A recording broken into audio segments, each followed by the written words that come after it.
Fala pessoal, tudo bem com vocês? Hoje a gente vai falar sobre toda a documentação necessária para quem quer aplicar para o visto de procura de trabalho para Portugal. Eu sou o Márcio e esse é o canal Bora Rebolt.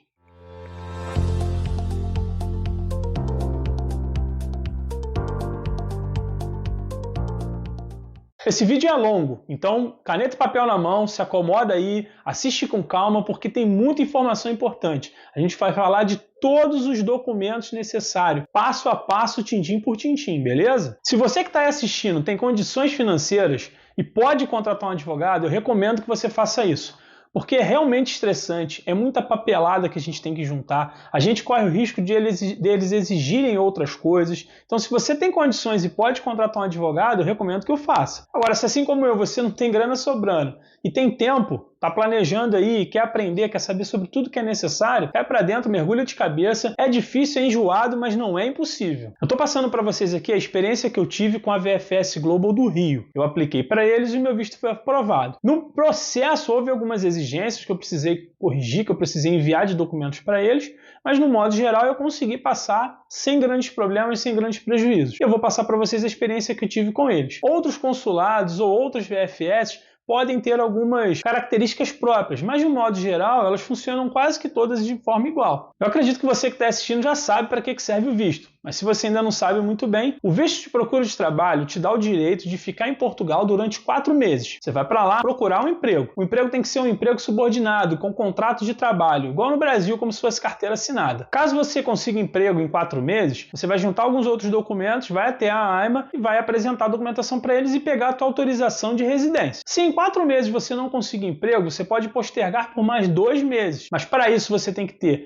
um montante de mais 2 salários mínimos portugueses, além da tua passagem de volta. Então, por exemplo, você comprou a passagem de volta, viu que não conseguiu em 4 meses, muda a reserva, muda para mais 2 meses, comprova o valor financeiro e aí você pode ser que consiga mais 2 meses para tentar emprego lá. O visto de procura de trabalho se aplica a homens e mulheres com mais de 18 anos. Se você tem filhos e quer emigrar, eu particularmente acredito que a melhor opção seria a pessoa ir sozinha, arrumar um emprego e depois levar a família, ou a pessoa vai com o visto e leva o filho menor como turista. Só que eu acredito que quando chegar lá na imigração pode ser que dê algum problema. O cara vai verificar, a pessoa está vindo com o visto e levando o filho como turista. Enfim, acho que não pega muito bem e acredito que a pessoa possa ter algum problema lá na hora da imigração. Afinal de contas, ter o visto de procura de trabalho é uma coisa, passar na imigração é outra. Ter o visto em mãos não quer dizer que você vai passar na imigração. Alguns documentos vão ter vídeos específicos. Eu vou deixar todos eles aqui na descrição do vídeo, além da documentação necessária. Mas vale a pena, dependendo de quando você está assistindo, verificar se os documentos que estão aqui embaixo ainda são iguais aos que tem na VFS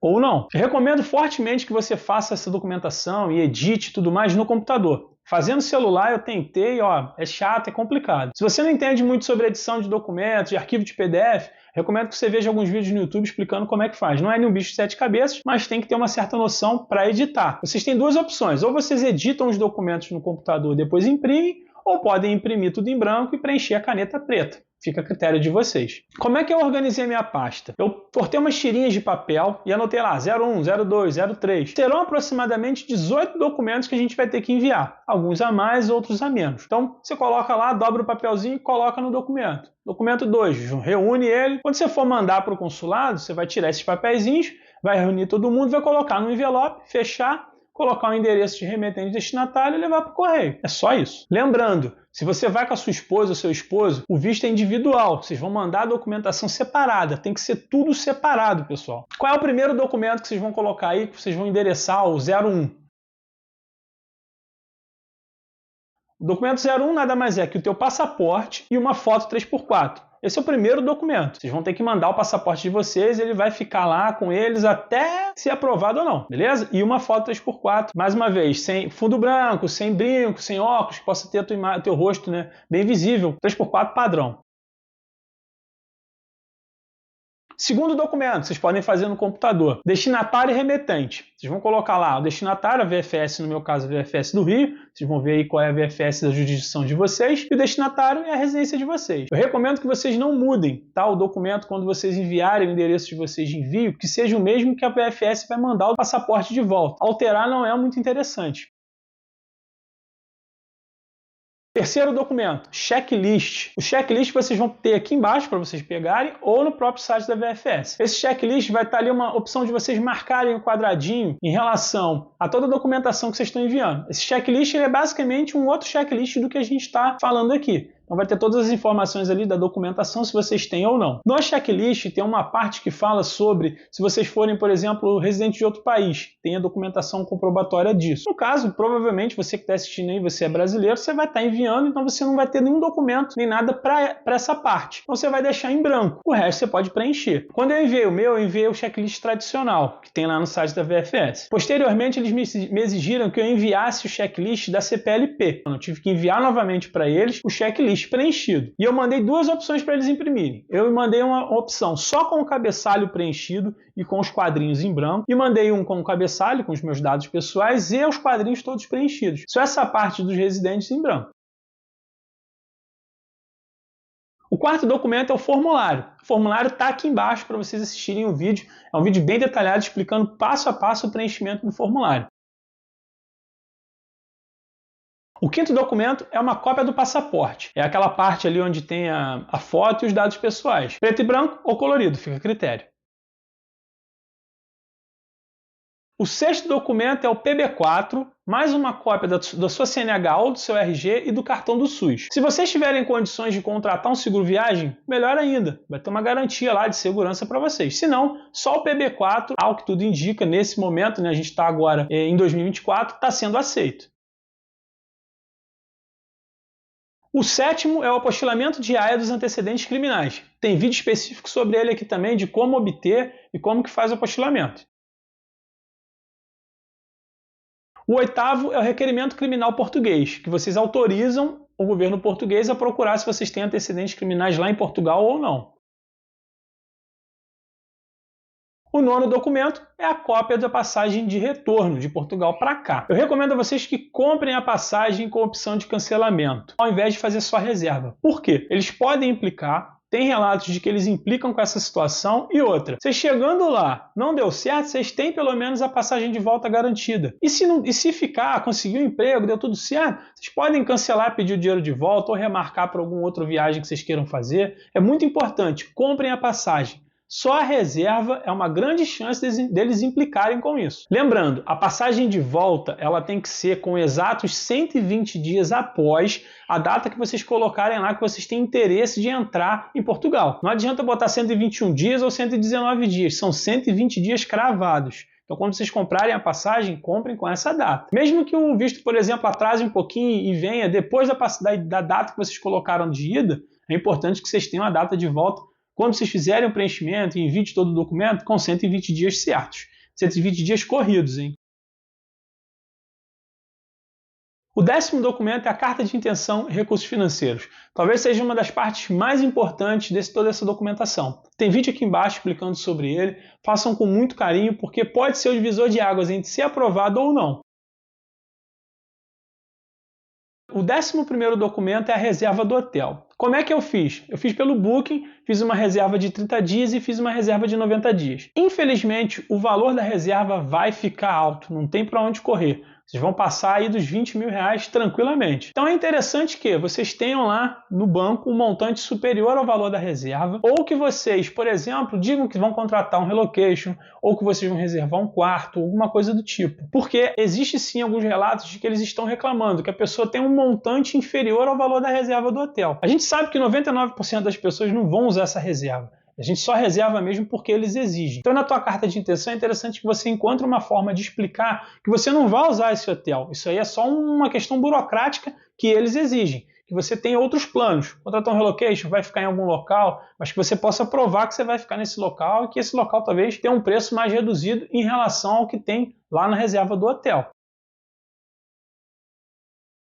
O 12º documento são os comprovativos de meio de subsistência. Ali vocês vão colocar o imposto de renda, os últimos 3 extratos bancários. E em relação ao extrato bancário, é importante que a conta esteja no nome da pessoa. Se for casado ou casada e às vezes só uma pessoa tem conta no banco, é interessante que a outra pessoa abra uma conta, transfira o valor para lá, né, que achar interessante, movimente essa conta, pague contas, tem que ser uma conta que seja movimentada, não pode ser uma conta que fique parada não. Banco digital eles também aceitam. Basicamente é isso. Os 3 últimos extratos pode ser banco digital, não precisa ter assinatura de gerente nem nada. Por exemplo, eu quero comprovar o dinheiro lá de uma venda de um carro ou de uma moto. Coloca lá o comprovante de compra e venda do veículo. Se vocês têm algum bem que vocês vão vender próximo, provavelmente à data da viagem, por exemplo, você tem um carro, mas você usa para trabalho e vai deixar para vender próxima viagem. Coloca lá o documento comprovante que o carro é seu, bota o preço da tabela FIP, formas de comprovar que você tem ali como obter esse dinheiro mais à frente. Mas o importante, você tem que ter o mínimo. Tem o mínimo necessário que eles exigem do salário português, que são 4 vezes o salário mínimo português. Se você vai ter como acrescentar mais, você vai lá e mostra, né, comprova esse valor. Se você tem, por exemplo, um acordo, né, de rescisão de trabalho com o teu empregador, você pode colocar lá o valor do teu FGTS, vai receber. Ainda que não seja o ideal, né, o ideal é você já ter isso na tua conta, mas você pode mostrar que você mais à frente vai ter o mínimo necessário para viajar. Lembrando que o mínimo que eles exigem você tem que ter lá, que deve dar aí quase 15 mil reais na cotação atual. Se você tem como comprovar um valor a mais, anexa também. Tudo que você puder anexar é interessante. Lembrando que você tem que provar. Se você tem lá, por exemplo, uma doação, documentos de doação, transferência de quem te doou. Isso tudo é muito importante para vocês mostrarem que vocês têm condições financeiras. Essa é uma outra parte muito importante. Provar o dinheiro que vocês têm, né? Provar que vocês têm, como se manter lá. Porque o governo não quer uma pessoa que vá para lá, sei lá, sem dinheiro e chegue lá e comece a passar necessidade. É muito importante que você tenha condições, sim, de se manter lá. É isso que o governo quer. O 13º documento ele é opcional. O que é o 13º documento? É a carta convite. Se tiver alguém lá em Portugal convidando vocês para ir para lá, que a pessoa vai manter toda aquela parte da carta convite, esse é o momento de você falar. Ele é opcional só para quem realmente vai sendo convidado. Se você não tem carta convite, só não apresentar esse documento, segue para o próximo. O 14º documento é o documento que vocês vão preencher lá no site do IFP. Vocês têm que fazer esse preenchimento antes mesmo de enviar a documentação para o consulado. Ali você preenche, né, explicando quais são as suas experiências de trabalho, é meio que se fosse um balcão de empregos lá de Portugal. Você vai estar fazendo um pré-cadastro lá e isso você vai anexar também no teu processo. O 15º documento é o termo de consentimento de ciência e anuência da VFS. Esse documento normalmente era um só. Quando eu mandei só um. Posteriormente, eles me mandaram um e-mail pedindo que eu enviasse mais um. Esse documento vocês vão preencher ele normalmente, vão rubricar cada página e assinar a última. E envia 2 cópias.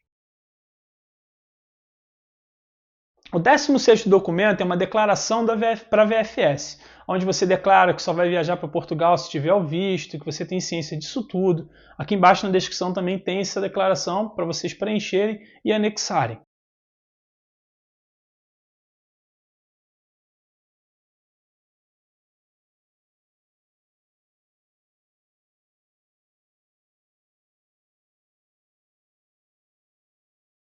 O 18º são os comprovantes de pagamento dos serviços da VFS. Por exemplo, vocês têm que pagar o courrier, né, que é o correio, para a VFS mandar o teu visto de volta. Vocês têm que pagar, por exemplo, se quiserem, o serviço de quiosque, que é o serviço de impressões da VFS. Vocês têm que pagar por folha, tá? Cada folha impressa. Vocês têm que pagar outros serviços que são opcionais, SMS. Vocês têm que pagar a taxa consular, né, propriamente dito. Tudo isso vocês vão colocar ali. Então vocês vão criar um arquivo, tem aqui embaixo um modelo. Vocês vão colocar ali todos os pagamentos. É importante que os pagamentos sejam feitos de forma individual. Vai pagar a taxa consular, faz o Pix ou o depósito só daquele valor. Vai pagar o serviço de quiosque, paga só aquele valor. Vai pagar as folhas, né? Escolhe lá, por exemplo, 10 impressões, paga o valor de 10 impressões.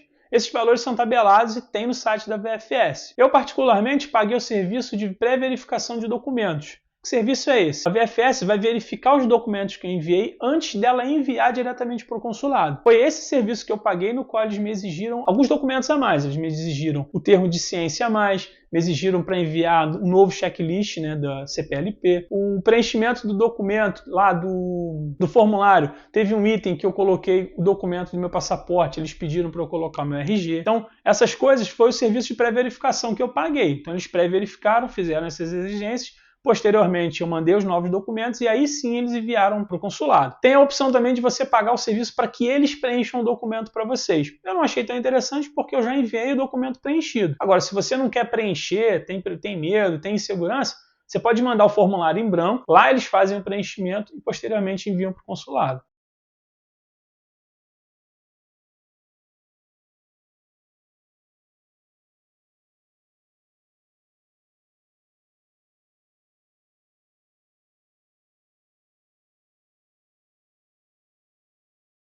Bom, pessoal, acabou. É só isso tudo. Toda essa documentação aí vocês vão reunir, vão imprimir e vão mandar para o consulado. Em relação a datas, vocês vão colocar no documento de vocês, vocês vão planejar aí qual vai ser a data em que vocês vão enviar, e vocês vão colocar exatamente essa data, né, a data de envio para a VFS e posteriormente a VFS vai enviar para o consulado. Todos os documentos tem aqui na descrição. Eu peço a vocês que verifiquem, né, se são documentos que podem ser atualizados, que verifiquem se o que ainda está aqui é o mesmo que está lá no site da VFS. Os vídeos específicos que eu falei e mencionei tem aqui embaixo também. É só fazer com calma, reunir tudo com calma. Qualquer dúvida, deixa aqui na descrição. Se eu puder responder aí uma dúvida ou outra, se eu conseguir, eu vou responder sem dúvida nenhuma. E eu peço a vocês o quê? Deem um like, se inscrevam no canal e ativem o sininho de notificações. Vocês me ajudam muito, tá? Eu estou fazendo isso aqui da melhor maneira possível para poder esclarecer a vocês, para poder ajudar vocês. Assim como eu consegui também ajuda vendo vídeos na internet, também decidi criar da minha forma, da maneira que eu encontrei. Eu tinha muita dúvida, enviei documentação ainda com dúvidas, deu tudo certo, ocorreu tudo bem e eu estou passando aqui a minha experiência. Então, boa sorte para você que está aí fazendo também, desejo que dê tudo certo para vocês e a gente tem que ter paciência porque infelizmente o serviço é demorado. Aí um adendo, o prazo para vocês enviarem o documento para o consulado é no máximo, até onde eu sei, 110 dias. Não manda mais antes disso não, tá?